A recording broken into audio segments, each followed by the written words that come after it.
Welcome to this Windows channel, and this is the Tech News Update for Tuesday, May 17th, 2016.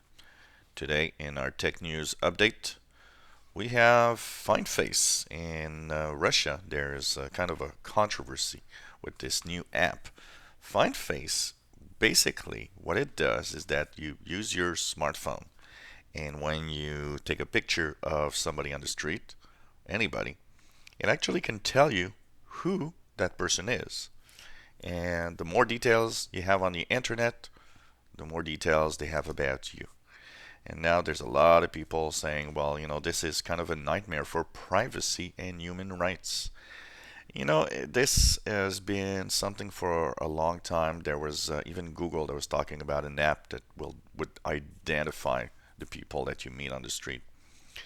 But that really gets kind of complicated here because, I think everybody that is on the street assumes that they are and they have the right to some privacy and some, a side of their lives that is exempt from basically, stalkers. And there's a lot of problems associated with the fact that anybody could ID anyone on the street.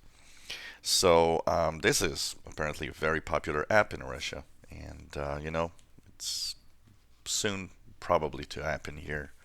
But there's going to be a lot of talk about this. What do you think about basically anybody IDing you on the street? Kind of scary when you think about it. Well, China is apparently doing security checks and security reviews of the major US tech companies.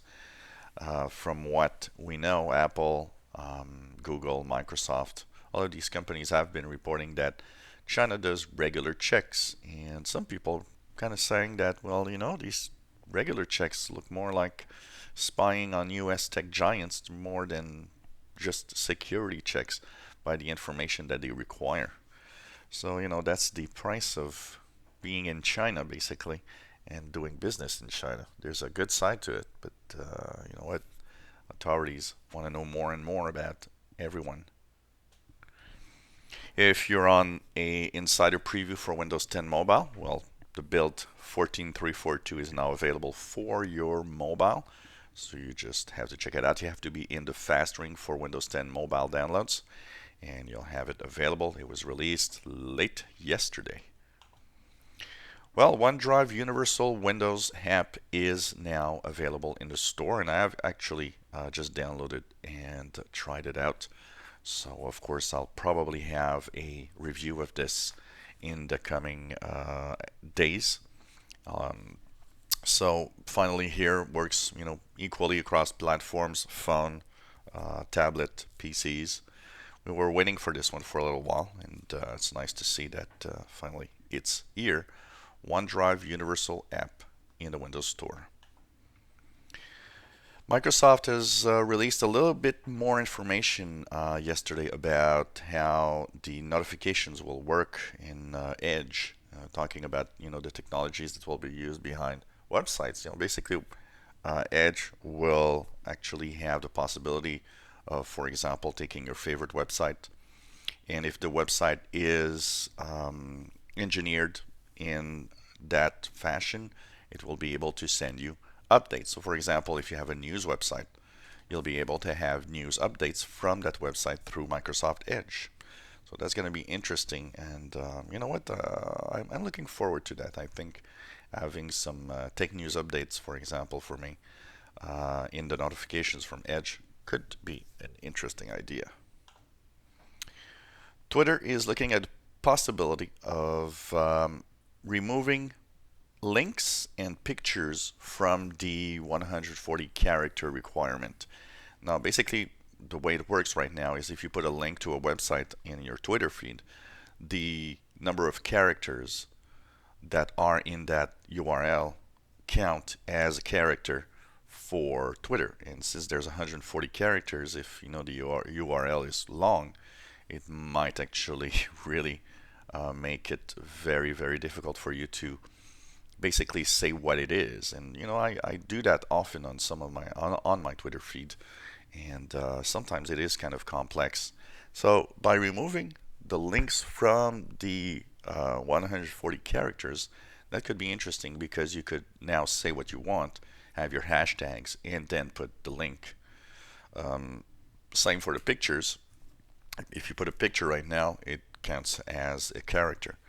And I think that might be a good idea, a much better idea than removing the Twitter 140 character limit.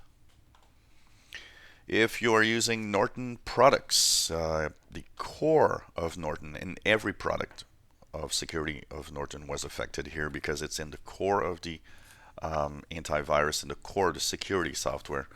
There was a major flaw, and you know what? On every platform, Mac, Linux, and PCs, people could take control of your computer, do pretty much whatever they want. So if you are using Norton and product of any kind, they very rapidly issued an update to fix it.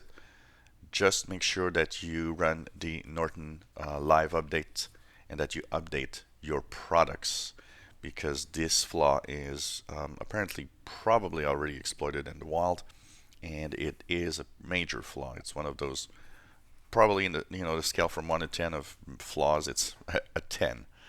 So if you have a Norton product, please update your products. It's very important for your security. So this was the Tech News Update for Tuesday, May 17, 2016. Don't forget that today at 3 p.m. we have our live show where we answer your questions. We also have Learn the Tech tonight. Learn the Tech at 6 p.m. Eastern.